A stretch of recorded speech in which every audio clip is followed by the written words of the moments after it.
आज हम क्लास लेते हैं कि मॉनेटरी पॉलिसी से क्या मुराद है और फिस्कल पॉलिसी से क्या मुराद है।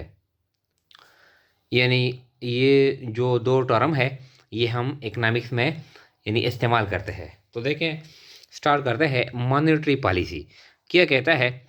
The steps taken by the central authority यानी central bank to control the money supply and inflation in the economy is called monetary policy। यानी जो सेंट्रल बैंक है, जो सेंट्रल अथॉरिटी है, सेंट्रल अथॉरिटी से मुराद तो सेंट्रल बैंक, वो steps लेता है ये कि जो मनी सप्लाई है इकोनॉमी में, मुल्क में जो मनी जो सप्लाई है और जो इन्फ्लेशन है, अफरात ज़र है, prices of goods and services है, इसको कंट्रोल करे।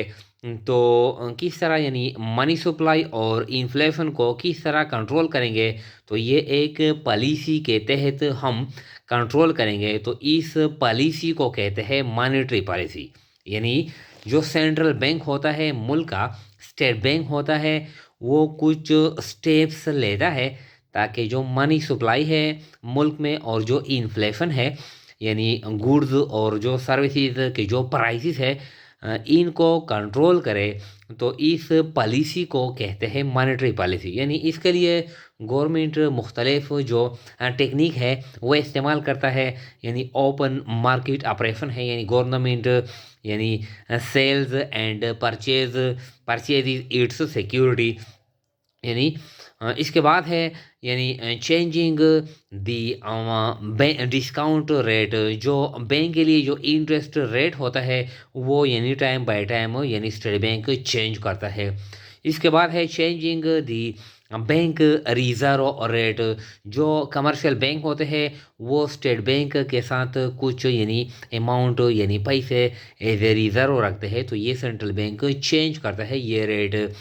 तो ये किस मकसद के लिए ये रिजर्व रेट चेंज करता है, या इंटरेस्ट रेट चेंज करता है, या ओपन मार्केट ऑपरेशन यानी गवर्नमेंट जो सिक्योरिटी है वो यानी परचेज करता है और सेल करता है, किस मकसद के लिए ये गवर्नमेंट करता है? यानी to control the money supply and inflation यानी in the economy. So this policy is called monetary policy.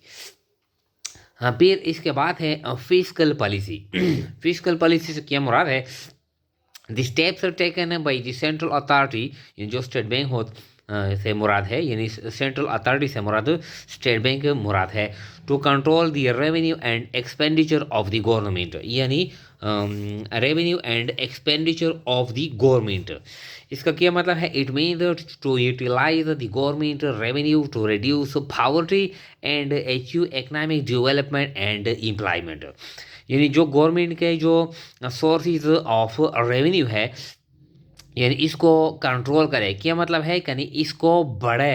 यानी गवर्नमेंट जो रेवेन्यू है, जो टैक्सेस है, एड है, फॉरेन एड है, फॉरेन लोन है, और इसको हम किस तरह रीपे करेंगे, यानी जो रीपेमेंट हम करते हैं, यानी गवर्नमेंट की रेवेन्यू हम किस तरह बढ़ाएंगे। मुख्तलिफ जो सोर्सेस होते हैं, टैक्सेस है, फॉरेन एड है, फ़ाइन है, इंपोर्ट ड्यूटी है, एक्सपोर्ट है, जो टैक्सेस होते हैं वगैरह वगैरह, ये यानी हम किस तरह बढ़ाएंगे, पब्लिक से किस तरह यानी ये हम कलेक्ट करेंगे, टैक्सेस किस तरह कलेक्ट करेंगे, इसको यानी किस तरह इम्प्रूव करेंगे, ज़्यादा से ज़्यादा हम गवर्नमेंट रेवेन्यू यानी हासिल करेंगे, और फिर इसको किस तरह यूटिलाइज करेंगे। यानी जो एक्सपेंडिचर है गवर्नमेंट के, जो अखराजात होते हैं, जो डेवलपमेंटल एक्सपेंडिचर होते हैं और जो नॉन डेवलपमेंटल एक्सपेंडिचर होते हैं, इसको किस तरह यानी गवर्नमेंट रेवेन्यू किस तरह हम इस्तेमाल करेंगे, टू यूज़ रेवेन्यू यानी इस्तेमाल करेंगे ताकि ये जो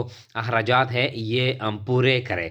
तो इस मकसद के लिए गवर्नमेंट रेवेन्यू हम किस तरह बढ़ाएंगे ताकि जो गवर्नमेंट के जो एक्सपेंडिचर है वो यानी हम पूरे करें। यानी गवर्नमेंट एक्सपेंडिचर किस तरह हम इसके लिए फ़ंड्स कहाँ से लाएंगे और ये फ़ंड्स फिर हम किस तरह इस्तेमाल करेंगे ताकि जो पावर्टी है ये यानी जो गुर्बत है ये कम करे, इकनॉमिक डेवलपमेंट ये अचीव करे, हासिल करे, और जो एम्प्लॉयमेंट है, जो रोज़गार है यानी बेरोज़गारी ख़त्म करे। तो ऐसी पॉलिसी जो गवर्नमेंट کی ریونیو اور جو ایکسپینڈیچر ہے اس کو یعنی کنٹرول کرتی ہے. گورنمنٹ کے ریونیو ہم کس طرح بڑھائیں گے اور ایکسپینڈیچر کس طرح پورے کریں گے, تو اس پالیسی کو کہتے ہیں فسکل پالیسی.